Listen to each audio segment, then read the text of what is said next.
ডাকসুর সাবেক ভিপি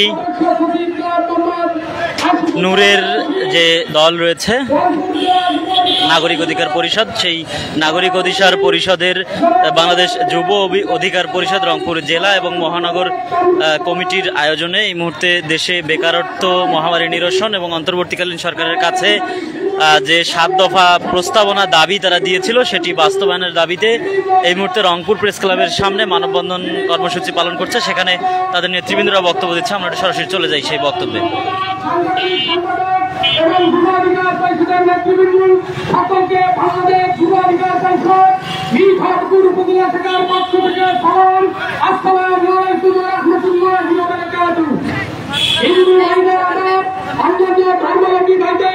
আন্তরিক শুভেচ্ছা অভিনন্দন।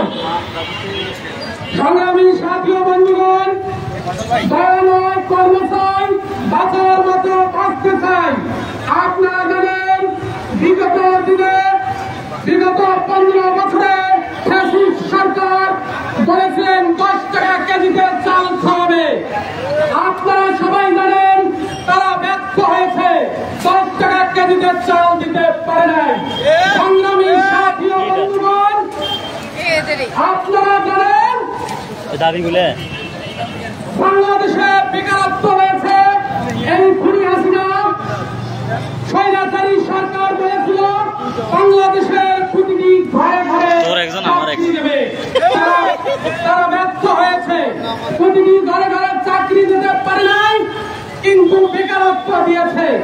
আপনারা জানেন আমাদের বাংলাদেশে প্রতি বছরে ৭৫,০০০ কোটি টাকা বিদেশে পাচার করা হয়েছে।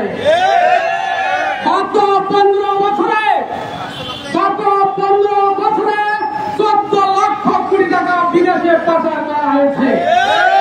সংগ্রামী সাথী ও বন্ধুগণ, এই টাকাগুলো দেশে থাকলে বিভিন্ন কলকারখানা, ফ্যাক্টরি, ইন্ডাস্ট্রি তৈরি করে তরুণ যুবকদের বেকারের আর অসুবিধা থাকতো না।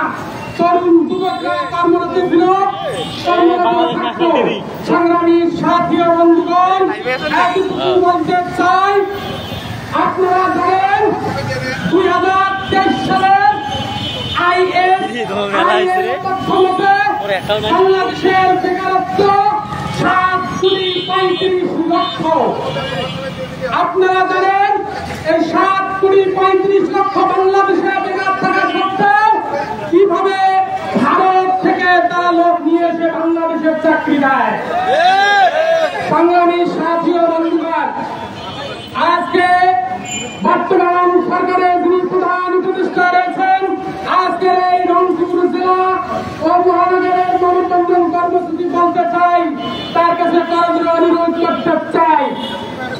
আজকের এই 7 দফা কর্মসূচির মানববন্ধনে যে যৌক্তিক দাবিগুলো আছে, এই দাবিগুলো আপনি যৌক্তিক দাবিগুলো গ্রহণ করবেন।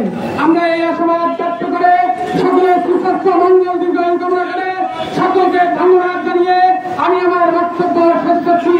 ধন্যবাদ সকলকে। স্বৈরাচারের দিন শেষ, তারুণ্যের বাংলাদেশ।